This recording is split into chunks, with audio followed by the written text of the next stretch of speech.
Sorry, we're nearly there. Okay. Brilliant. Okay, this is recording. So a really warm welcome to this presentation about work-life balance.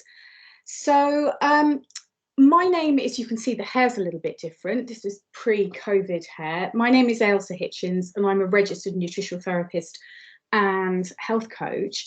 I also work for, I don't work for them, but I do regular lifestyle medicine lecturers for Anglia Ruskin University, to events like this. My background is in magazine editing, and I'm saying this only from the point of view that, you know, I know what it's like to be juggling a lot of stuff.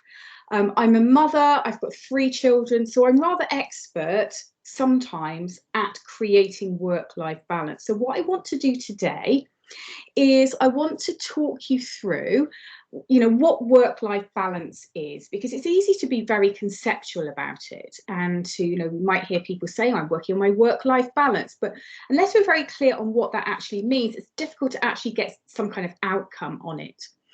And we'll be looking at how you would know whether the balance is right. So what are the signs that your body will be giving you? And we'll be looking at some tactics that you can use to manage that work-life balance, including lifestyle and goal setting. There'll be some tips there, looking at, you know, how we eat. Obviously, as a nutrition practitioner, if I didn't talk about food at all, that would be slightly weird. I'm talking about physical activity, so how we move the body, and also some little head games that we play with ourselves. And before I leave you today, I also do want to be talking about staying on track. So it's very, you know, you could sit here and have a jolly old time and it's a way to spend a little bit of time, or you can actually get something concrete out of it. And my invitation to you is that you maybe take on, as we go through the course of the presentation today, listening out for, where is it in my life that I think I need a little bit of work? So the dictionary definition, I always used to start my A-level essays off in this way, would be like, what's a dictionary definition of the thing? And let's start from there. So let's do that today. So the definition, or one of the definitions of work-life balance, is the amount of time and focus that you give your work compared to other aspects of your life, you know, whatever that might look like, because, you know, we're all dealing with different commitments. So it's that balance. And although having a successful career is obviously, it's an important thing in most people's lives, it's also important to find that right balance between your job and your personal life. So it's a win-win situation for both you and your employer, as we'll see in a moment. And I'm just wondering, you know, now since we're at the start of this presentation, it's now a good time to just check in with yourself and ask yourself the direct question: how do you feel that you are doing in this area? So it's okay to have, and it would be normal to have, considerations and concerns. Many people would do, and a modern culture would have it, you know, social media and the like, that, you know, that you need to do more and strive to be more, earn more, play more, you know, have this perfect life, you know, that you can have it all. You can have a great life, a happy family, a satisfying social life. You can take pictures of every single element along the way. And it's all, you know, very easy to feel overwhelmed by it all on social media or in magazines as you're sort of going about your life. And it's all pretty conceptual. So, you know, what happiness is and so on. So what I want to open up for you today is a space to create your own version of a balanced and satisfying life, which will be as different for you as your colleague, as, you know, parents or children or spouses or things like that. So, you know, you have everything already to fulfill on that and have yourself the kind of life that you want to create. So there's no need to get any more, to buy any more, to do any more, or to be any more. You know, right, you know, you're perfect, you know, exactly as you are. So let's think about actually why that matters. So it matters because, you know, when we work too much, And many people are guilty of, most jobs no longer have that sort of, that set hour. And, it gets to 5 o'clock, if that's when you're knocking off, and, suddenly, you're on your way.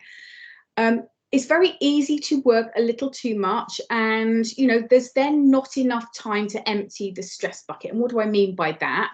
So you've probably heard of, the stress bucket. Is a pretty good analogy. So think of, everyday stresses piling up, and every day without fail, you need to do something for yourself to empty the stress bucket. So we'll be talking about that, because the side effects of having not empty the stress bucket, of having too much stress, they can cause a raft of unfortunate.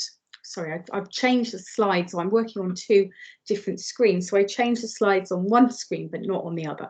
Apologies. So you're probably thinking, oh, she's running ahead with herself. So yeah, so the ideal situation is that you would be managing your stress, doing little things for yourself on a daily basis. And the side effects of stress can be, really pervasive and, multifaceted, a whole load of health as well as personal issues, including sleep problems. And another important reason why it's good to get this balance right is it will ultimately help you avoid burning out. So when you work long hours, not only do you squeeze the joy and fun out of your life and probably upset your nearest and dearest, who are would rightfully like to spend some time with you, it can then create problems in your job too. When you're exhausted and you're burnt out, you're just simply not able to work at your best. So this burnout, which is caused by the stress of working too many hours over too long a period and not emptying the stress bucket, can be, quite debilitating. And you might have considerations, oh, but what about my career? It might seem that the longer that you spend at work, the better that you'll do, and the higher up the ladder you'll climb, if that's important for you. But I want you to know that peak performance is just not possible if you're not taking good care of yourself. So the very best thing that you can do for yourself, your career, your health, and your own personal happiness is to take a look at what that balance looks like in your actual life, and take something away from our conversation today that will help make a difference. So let's look at a couple of signs that your body is giving you that things are out of balance. Because one of the things that I'm often found saying when I'm working with my private clients is, we'll often see red flags. Very few things, happen, boom, like, all at once. It's like we'll have been ignoring conveniently the red flags that's your body saying, hey, something's wrong. So increased irritability. If you're feeling very anxious or overwhelmed, that is a good sign. Trouble sleeping is possibly one of the biggest signs that you're going to get. If your stress hormones are quite high when you wake up it can be quite hard to get to sleep at night. When your stress hormones are quite high, or when you're quite anxious, it's very normal under those circumstances that you'd find yourself waking up in the early hours of the morning, sort of 4 or 5 o'clock, heart pounding, and then unable to drop back off to sleep again. So sleep is one of the big ones. If there's something that is inexplicably difficult about sleep, then that can be a good sign. Digestive problems are very often a good sign. We have a lot of nerve endings in our digestive system. It's why we refer to it as, not technically, obviously, as the second brain. Anything going on up there often will have a knock-on effect with our tummy. If you feel that you're the kind of person who, you're always the one who gets the colds longest, if you get every bug going, then that can be a sign of just doing too much. Brain fog, that sort of cloudiness, is another sign of things not quite working the way your body wants them to. Overly relying on caffeine or sweet treats to just push on through the day, and having just generally being fatigued. And that be fatigued without reason. Obviously, if you've stayed up late or if you've not slept well, that would be that would be your body obviously saying that that you need to give it some TLC. But if there's no reason for feeling fatigued, that's another sign for your body that things could do with improving. So one of the first things to do is to establish how things are for you. So I mentioned earlier that sort of acknowledgement that, oh, actually this is an area, or it might be an area that I could look at. So that acknowledgement is a first step.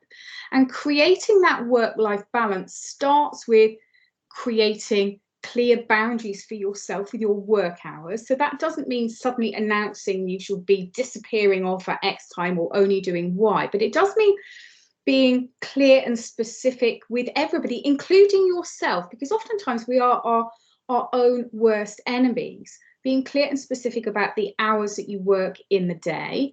And it also means, you know, being disciplined. Okay, so not just checking emails on days off.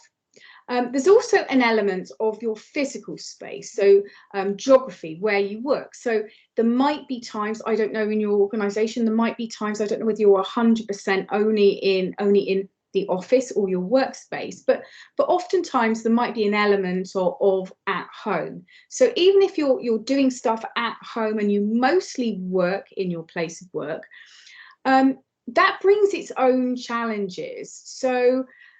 So geographically having some agreement, even if you're doing bits and pieces at home, geographically having the agreement about where that's done, that having that physical boundary can also be a signal that now it's time to switch off. You know, you move out of the room where you would do the stuff that you do at home, and that's then immediately a sign that, you know, life has begun again.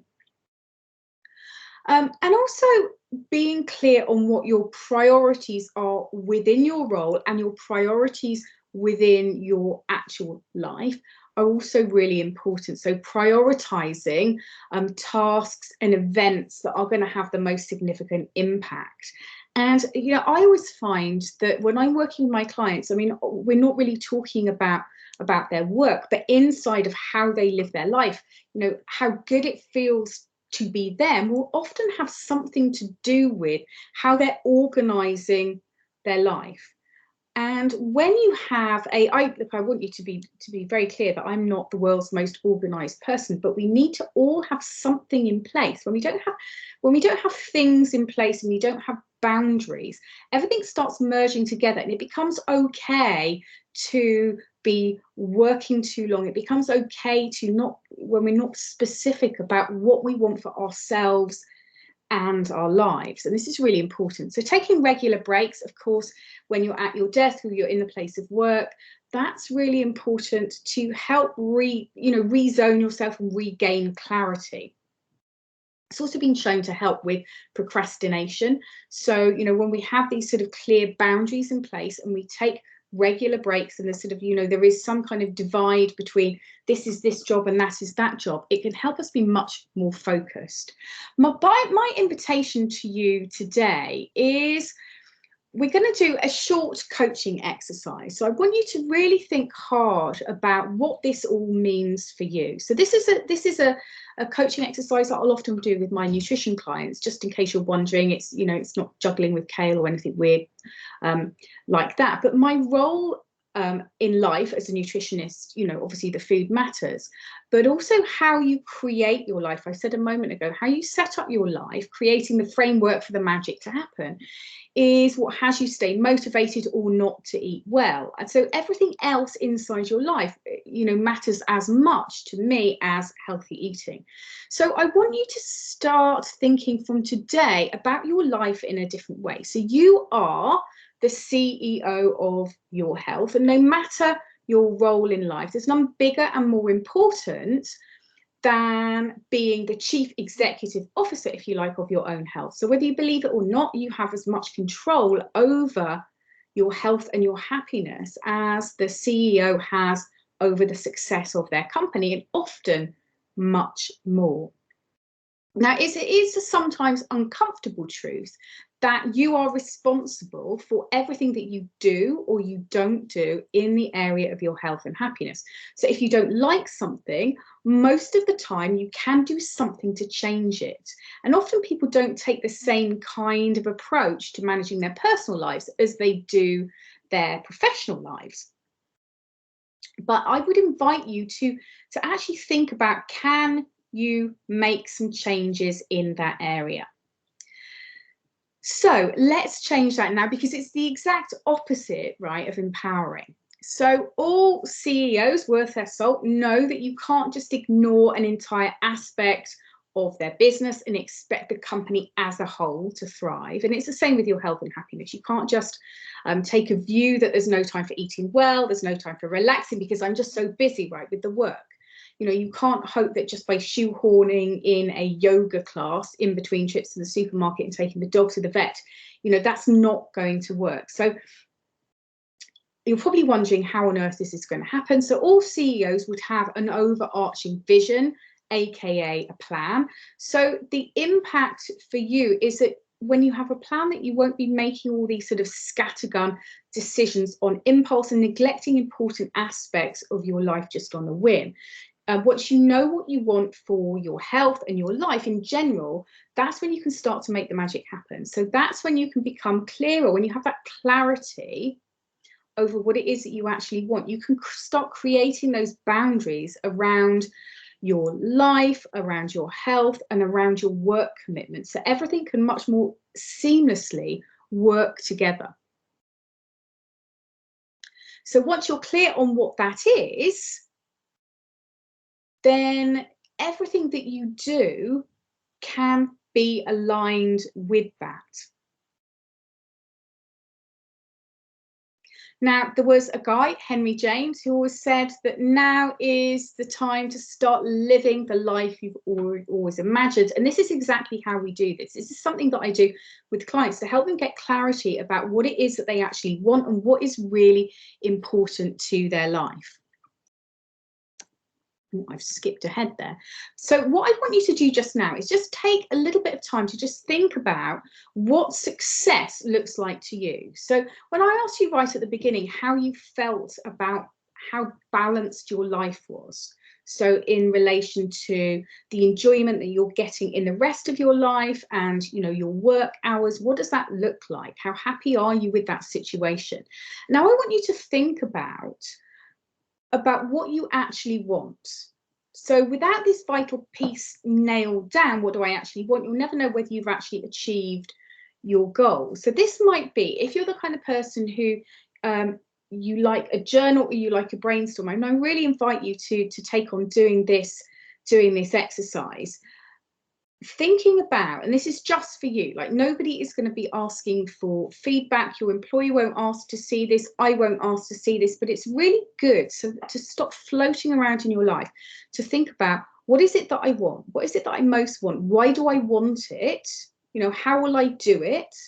And what support do I need? What might stop me? So being clear what you want is really important. And in this exercise, I suggest probably taking 30 minutes out of your day to do it would be great. So don't think about right now how that you would achieve those things. Just get down, what is it that you want? So what I want you to know about when I'm working with people one-on-one and we're doing this exercise live, that we're not just going for one answer. No, because often in coaching, the magic lies in probing further. So the magic lies in the what else.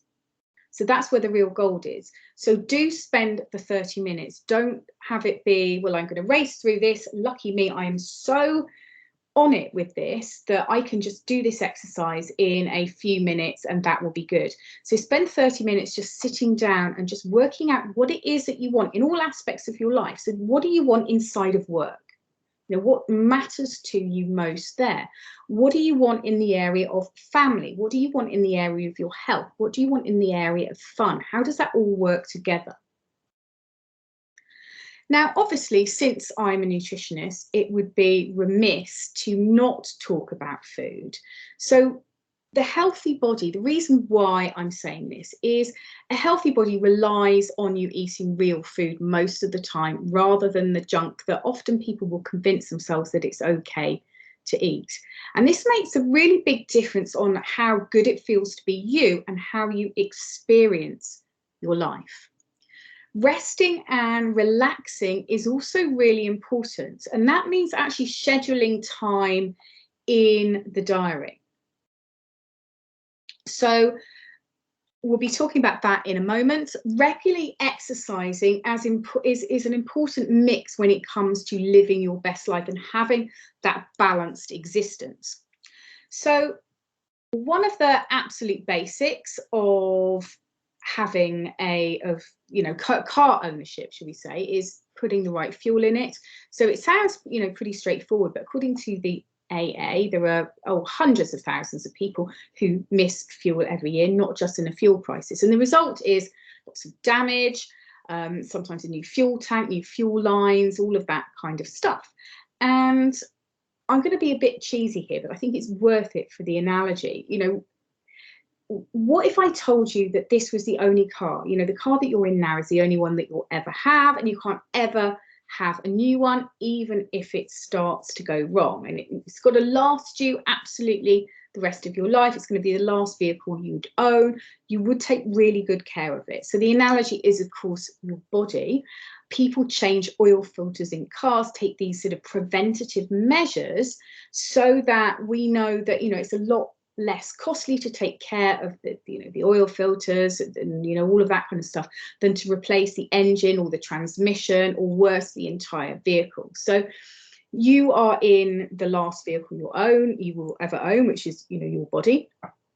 So if you don't put the right fuel in, you can't expect things to run smoothly. And since how you fuel your body has such a big impact on how you feel, on your mental health, and on your energy levels, it's the way that you will be able to be your most efficient self, because that sense of balance comes with being able to dedicate and bring your best self to whatever area it is that you're working in. So it matters much more than you'll know, but it doesn't have to be super complicated. So there are a couple of simple rules. So since this isn't a nutrition presentation, I don't want to overcomplicate it. I do, eating real food doesn't have to be a juice cleanse, just good, honest food, natural ingredients, making things from scratch. It doesn't have to be fancy. So in an ideal world, that would mean 3 meals a day and no snacks in between. And thinking about having good quality sources of protein. So protein being meat, fish, nuts, seeds, eggs, tofu, veggie sources like lentils, beans, chickpeas, that kind of thing. So having a source of protein. Protein is really important for all kinds of processes in the body. So focusing on a Mediterranean diet, and I'm sure most people have heard of that. So that would be a good source of protein, and lots of veggies. And we probably don't eat nearly enough of them. So really, as a nutritionist, I can tell you that ideally 7 servings of fruit and veg, of which 5 would be veggies, is the best thing for your health.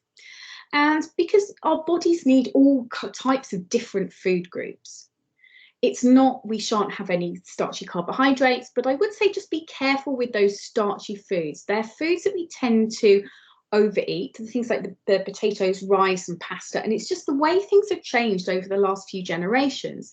We've moved from perhaps how our grandparents used to eat. We've changed such a lot in terms of what our body can cope with, and having a diet that relies a great deal on really starchy foods ultimately ends up creating a situation where you have lots of peaks and troughs in energy, which is the opposite of what you're really trying to achieve when you want to try to create that balanced life.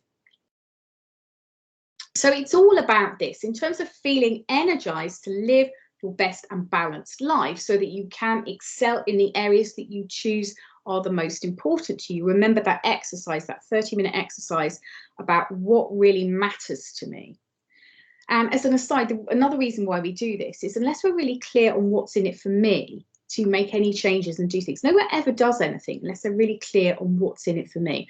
So this graph, not the most scientific, but I think it is quite helpful, is about balancing your blood sugar levels. So what I mean by that is balancing your energy levels. So ultimately, all foods that we eat, except pure fat, will have an impact on your blood sugar levels. So some more than others.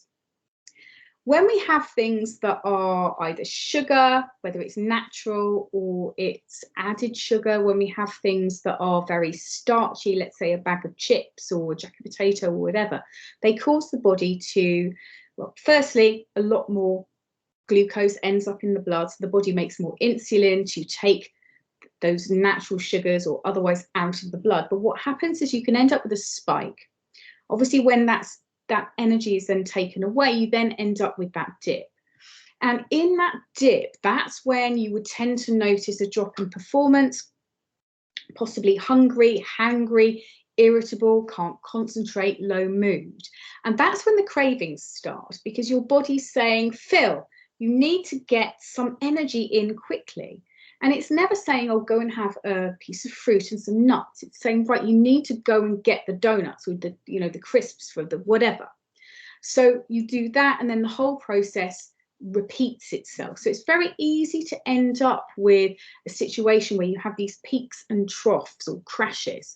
And how you'll know if this is you, how you'll know if, I'm not talking about a situation where, you know, diabetes or pre-diabetes or anything like that, but just this where your blood sugar levels are out of whack. If you're regularly getting a 3 p.m. slump in your energy, that you need to start, you know, having a snack at that time, that's your body saying it needs some support. So I mentioned sources of protein earlier. So thinking, where's the protein at every meal and snack? This is one of the things that often my clients will say. I had a voice in my head saying, where's the protein? I'm very sorry if that's you, but it's, you know, it is important because protein is one of the things, not only is it the building block of so many things, including sort of, you know, hormones and what have you, it's also really important for slowing down how quickly sugars end up in your blood. So I mentioned some of the sources there. This has got a little bit wonky. Now, one of the things about vegetables that I want you to know is, in an ideal world, in terms of balancing your energy levels, focusing on the stuff when it comes to fruit that grows in the UK is a good idea. It tends to be naturally less sweet than all the tropical fruits, and that means there'll be less of an impact on your blood sugar levels. And similarly, it's a bit of a sweeping generalization, but focusing on the kind of veggies that grow above the ground mainly. Obviously, I'm showing you here a picture of beetroot, so there's the irony in that. But one of the things that we love to talk about as nutritionists is eating a rainbow, which is code for eating lots of different colours of vegetables, because all vegetables beyond vitamins and minerals have something else to bring to the party. They have all kinds of excellent plants, chemicals, which are full of disease-fighting, immune-boosting antioxidants.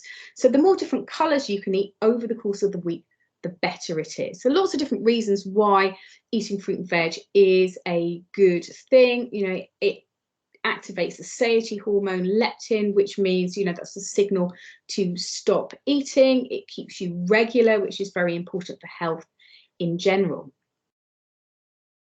And just thinking about, you know, I was saying that it's not in health and nutrition, we would never say, you know, you should cut out whole food groups entirely, but thinking about the quantity, so how much, obviously, and the quality, what type of the starchy foods, the starchy carbs on your plate is important. So that might be looking at, you know, can you swap to a whole meal from a white variety, that kind of thing.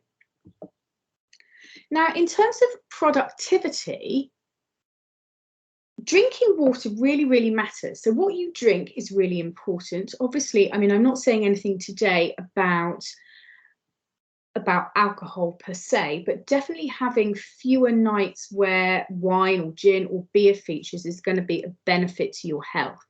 But hydration levels really matter. Now, this is one of the things that it's free, right? Okay, it's like sleep. You know, water is free. You could do it, drink more at any time. it's really important for peak performance and for feeling more balanced generally, because everything, the body is, the majority of the body is water, and all the body's processes work much better when the wheels are oiled, so to speak. So drinking, obviously how much your body needs depends on how much of you there is, it depends on how hot it is, or otherwise it depends on, for example, if you're doing a lot of public speaking, you're going to be breathing out a lot of water, so you'd need to drink more. If you are doing lots of exercise, then you would need to drink more. So a really good guide is just looking at, the colour of your urine. So you're looking for something pale. The deeper yellow it is, the more it's signalling to you that you're dehydrated and it's time to have a drink. As we get older, the body's natural signals that we're more thirsty tend not to be so ready. So if you don't wait for the signal to say, okay, now it's time to have something to drink. So keep an eye on what's going on in the loo. And, sometimes I find that having a big bottle of water that you can fill up, and you can visually then see how well you're doing. I'd also say, in terms of feeling balance and creating balance in your life, keeping an eye on stimulants like caffeine is important. I mean, one of the reasons is, that caffeine is quite excitatory. So it means it's sort of, a few cups, okay, that's fine. There's a lot of good things to be said for good quality coffee. But when you're having a lot, consider that caffeine actually has quite a long half-life of about 6 to 8 hours. And that stands for, it will take 6 to 8 hours for half of the caffeine to leave your body. So if you go to bed at, let's say, 10 o'clock at night, and you're drinking caffeine after, let's say, 2 in the afternoon, you're already giving yourself a bit of an uphill battle when it comes to sleeping well. And we all know what happens after you've had a bad night's sleep. And managing your mindset is hugely important, because how good it feels to be you, and your mindset plays a huge role in that overall well-being piece. And yet you might find that taking care of your emotional needs when life gets really busy or complicated slips way down the list of priorities.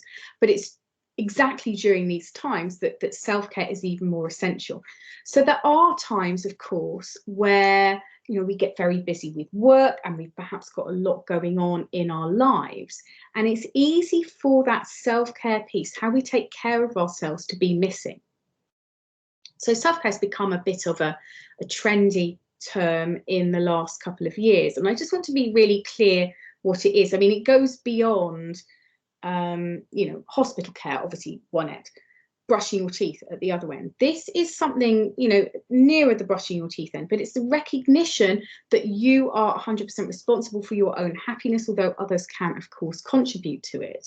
And all kinds of things might come into a good self-care plan. Now, remember, pretty much at the beginning, I was talking about signs that your body is telling you that you're just doing a little bit too much.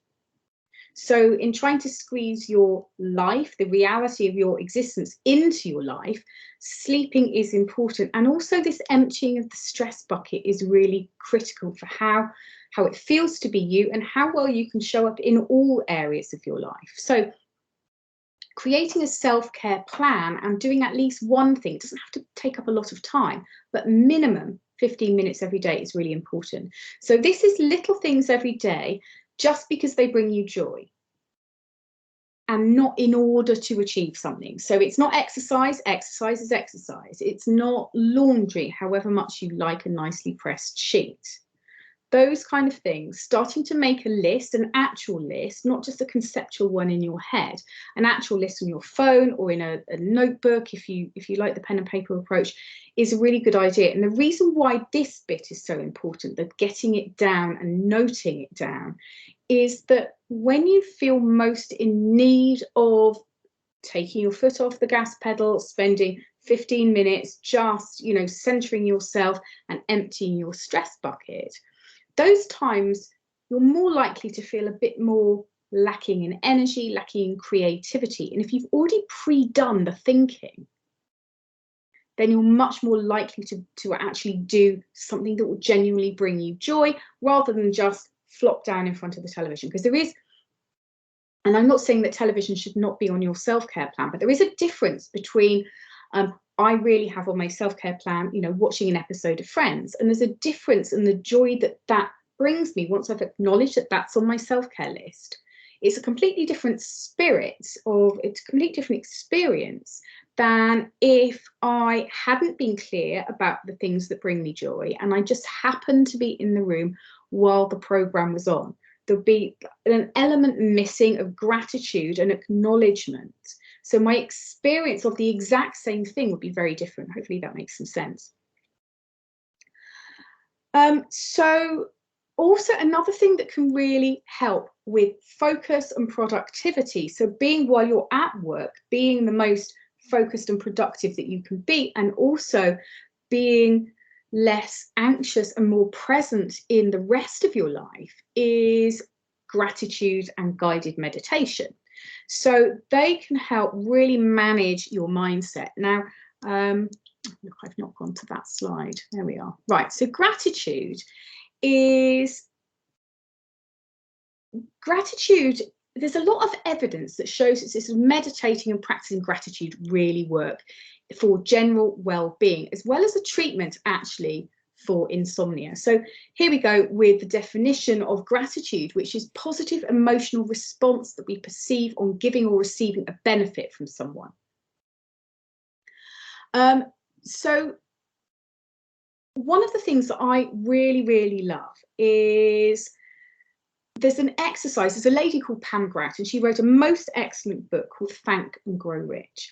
And she does this absolutely fantastic exercise where she, you know, before you've even swung your legs out of bed in the morning, you're saying to yourself that something amazing is going to happen. It's something unexpected, it's exciting, and it's awesome. And what it does is it sets up a powerful intention for the day. Now, since gratitude, they're voluntary expressions of joy, it's actually a good thing because the brain is unable to focus on the good stuff and the bad stuff at the same time. So the more we focus on seeking out the joy in things, the better things are. Now, we know from the science that when, you know, that there are lots of links between gratitude and happiness and resilience. So resilience, there's that word again, which is just being more capable to live your life the way that you want it to be. So it's that creating that balance when you have the boundaries in place and you're working on your mindset, your self-care, the gratitude, how it feels to be you will get lifted up as well. So start the day as an exercise. I'd love you to think about taking this on, because this is something that you can do very easily without it feeling like, oh, does she not know how busy I am? Okay, since we're talking about work-life balance, I don't want you to think that I'm giving you something that's going to take you a long time. So remember, tell yourself before you've even got up, something amazing is going to happen today. It's going to be truly awesome. I don't know what it's going to be. And it sets up that intention. And the other thing to do, and again, this doesn't take any more time, but what it does is it trains your brain to start seeking out the good stuff. So make it your job to believe in miracles, or to seek out at least the joy in every situation, the good fortune, the luck, the beauty, and this added step, which is to mentally comment on it. So you can say it out loud to a colleague or your spouse or your dog or whoever, but mentally or verbally commenting on it. So it takes a little bit of practice. This isn't really, you know, I'm not asking you to do any other activities, but while you're doing your regular stuff, take this on as an exercise. Now, resting and recharging is really important. It all sort of collapses together. So I was saying a moment ago, wasn't I, that about water, and, you know, oftentimes people feel that unless we're paying for something, it can't really be good. Can it? Can something that's free actually be good? Now, sleep is a game changer for your health and your emotional well-being, because, you know, we all know that everything looks better when you're rested. And it becomes a bit of a vicious circle, because Lack of sleep creates stress hormones, and stress messes up your sleep. So it becomes a bit of a vicious circle. So what I would say is, if you recognize that this piece, so you've got your work, you've got your life, which might comprise family, it might comprise, you know, physical activity, it might comprise definitely eating and sleeping. You know, if the sleeping part is something that you're really not spending any time on, and you know that it's starting to impact how you experience your life, I invite you, if this is something that, you know, that crops up for you, I really invite you to have the thing that you take on as a result of your participation today being to prioritize sleep.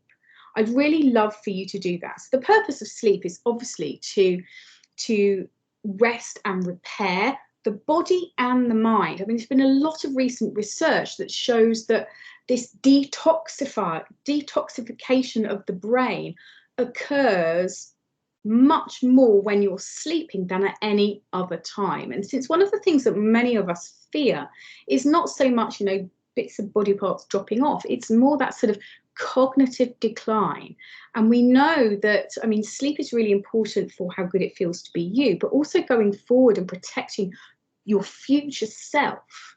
It's really important for cognitive health as well. So there will be times, of course, when sleep gets a little bit patchy, but if you regularly get fewer than 7 hours a night, it might be worth looking at. And it really doesn't matter what you've convinced yourself that it's okay to get by on. So sleep often will have a terrible PR. You know, it might feel, oh, it's another thing. Just know how busy I am. It's another thing to add to the list. So if you're resonating with what I'm saying, I invite you to really prioritize your sleep, which will involve setting an unbreakable caffeine curfew. I mentioned that a short while ago. For most people, it's going to be about 2 o'clock.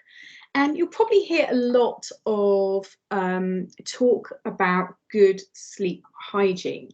And what that actually means is prioritizing sleep. Now, some of the things that I know make the biggest difference to the quality of sleep in my clients are: 1, self-care. I didn't talk a lot about guided meditation, but that is also really helpful. So guided meditation takes 10 minutes. So it is something, if you fancy doing it, I heartily recommend the Calm app. I don't get a kettle or a toaster for mentioning that. They have sleep stories, but they also have the daily Calm. So you can get a free trial of it and just play around with it and see whether you like it. So guided meditation, other apps are available, maybe you have them. It's really somebody taking you through, guiding you through how to do a meditation, do this and do that, and now think about this, and you know, for 10 minutes. And everyone has 10 minutes that they can invest in their health.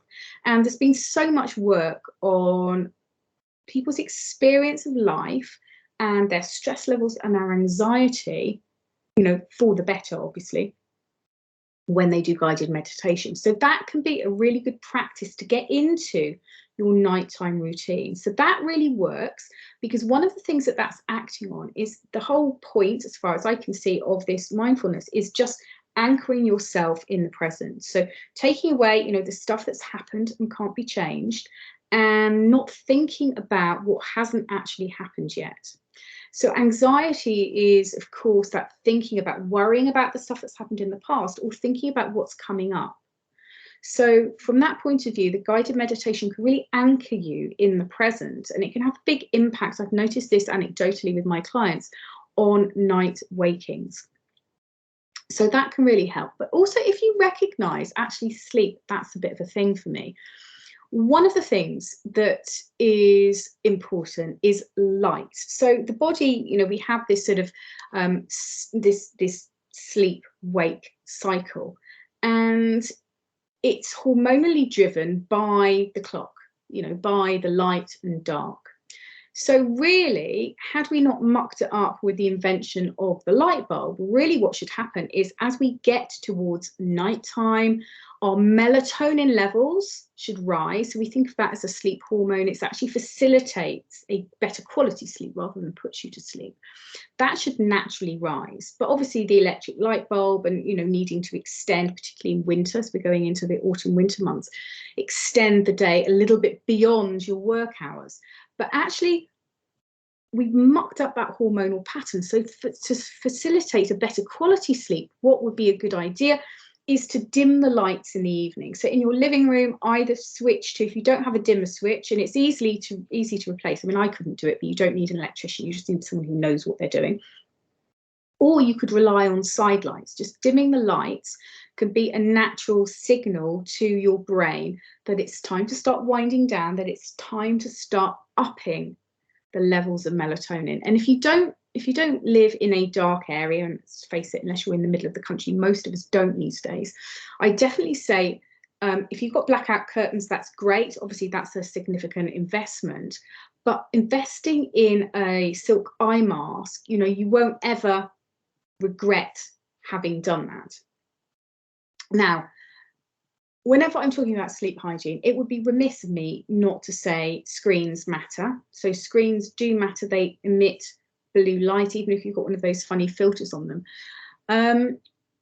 So really trying to cut back, I'd say at least an hour and a half if you can, of not having that screen time.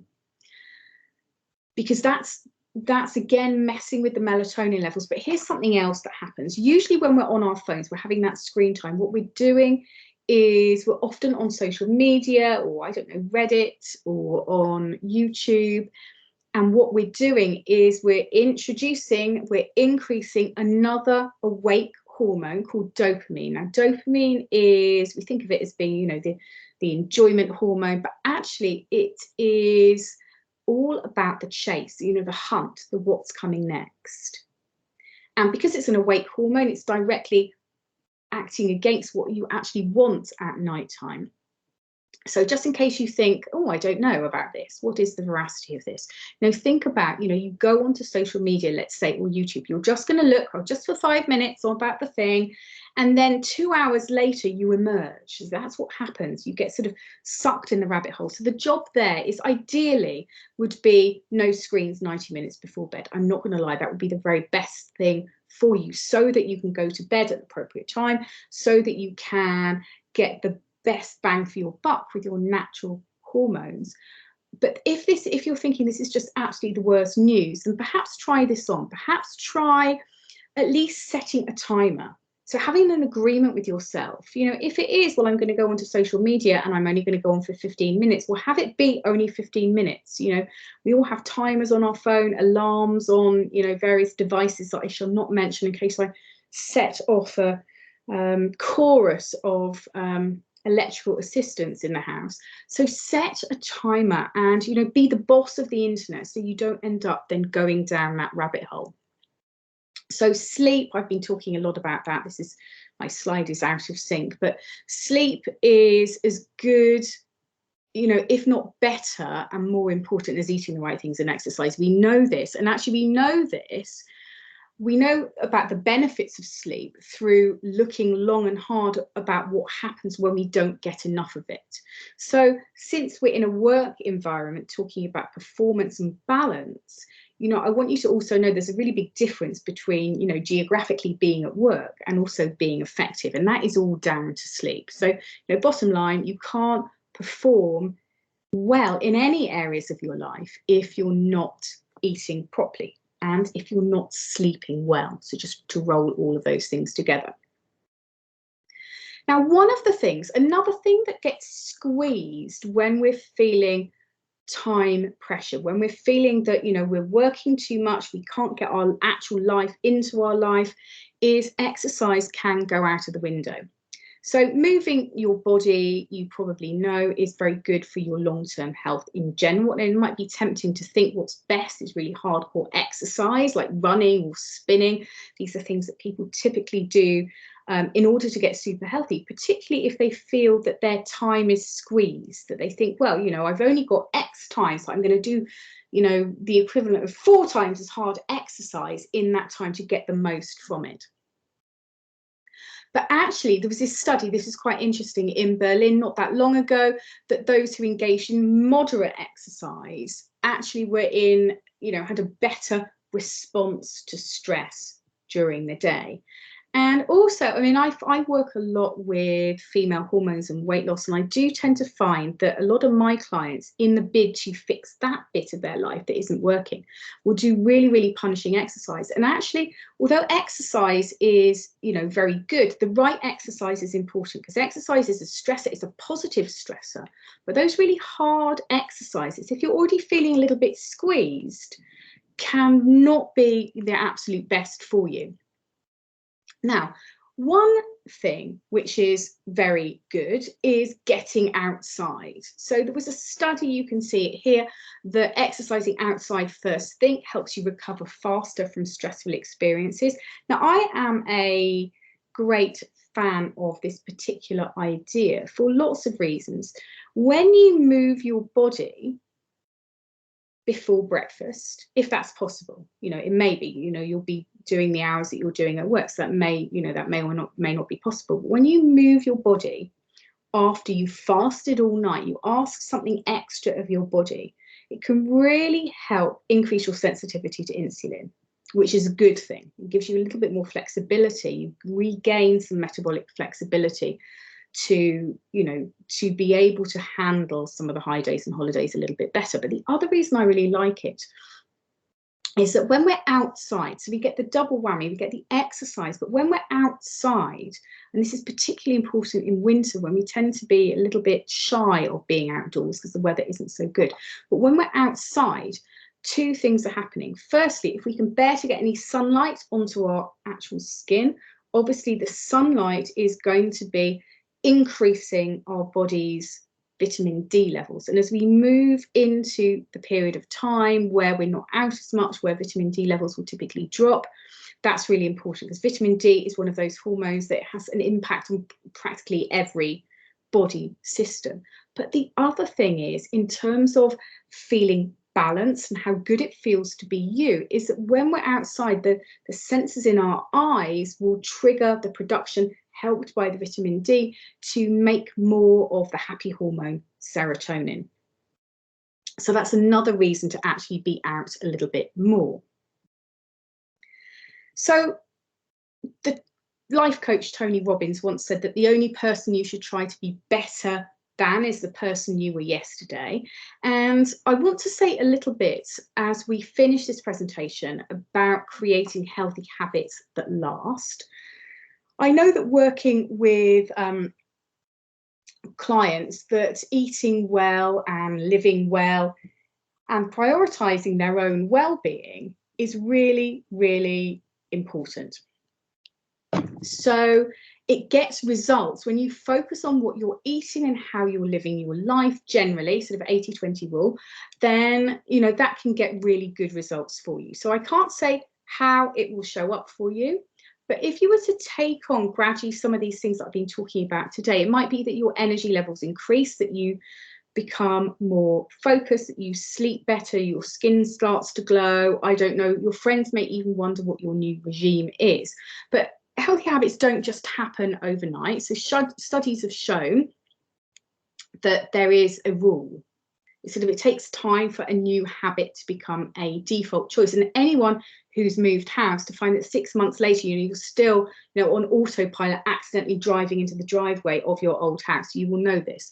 So it takes 3 weeks to break a habit. It takes 6 weeks to create a new habit, but it takes 36 weeks, a long time, for that new habit to actually become the default position. Now, how do we actually go about changing? So since habits are just a series of repetitive actions that you do practically on autopilot, you can teach yourself over time to do something different instead. So the first thing is to become aware of what needs to change. So it might be too many snacks, it might be not enough water, it might be too much wine or beer sneaking into the week. And instead of bowling in with I need to change absolutely everything, because what I've been talking about today is about it's about boundaries, it's about eating well, living well, creating that headspace so that you can be emptying the stress bucket, so that you can be more productive and feel more balanced in your life. It would be impossible for you to take on doing everything. So often what can help is creating a micro commitment. So these are little commitments, they're healthy commitments, almost so tiny that you literally cannot fail in doing it. So like, you know, drinking 3 glasses of water or having an extra 2 veggies at dinner. So it's not necessarily going to 100% solve the problem.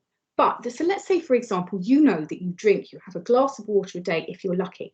Now, me saying drink 3 glasses of water, that's not going to solve the whole of the problem. But it's a lot easier and more manageable to take on and win at doing that than if I said, well, you need to have 1.5 to 2 litres every single day.